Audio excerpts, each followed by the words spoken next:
ایک مرتبہ اللہ کے نبی اپنی بیٹی کے گھر آئے، فاطمہ کے گھر.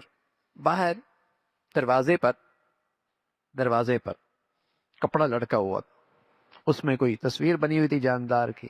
آپ اندر نہیں آئے، آگے چلے گئے. حضرت علی آئے، کہا فاطمہ ابا نہیں آئے؟ کہا نہیں. کہا اس طرف آ تو رہے تھے. پتہ چلا اللہ کے نبی آگے چل گئے. پتہ چلا کہ اس گھر میں تصویر لٹکی ہوئی ہے. فاطمہ کو تنبیہ کی، بیٹی یہ کیا کیا ہوا ہے، تنبیہ کی.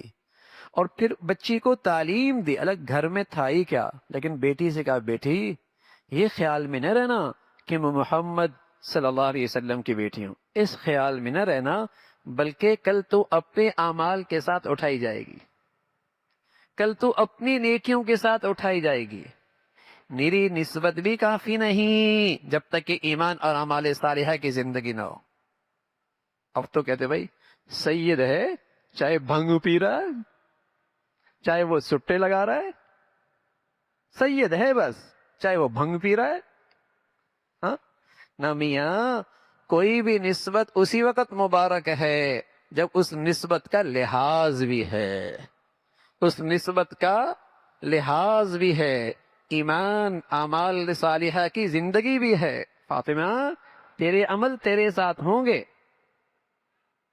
حضور علیہ الصلوۃ والسلام کی یہ بیٹی چکی خود پیسا کرتی تھی، پانی بھی لایا کرتی تھی، جھاڑو بھی دیا کرتی تھی، کام کاج بھی کرتی تھی.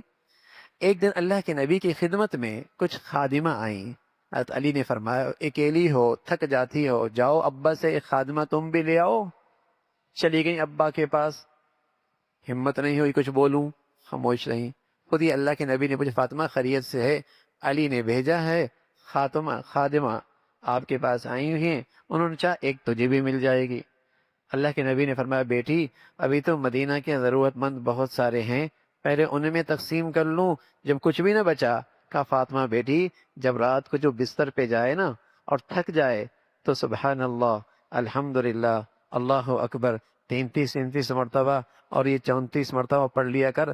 تیرا آخرت کا ذخیرہ بھی خوب ہو جائے گا اور دن بھر کی تھکاوٹ بھی دور ہو جائے گی.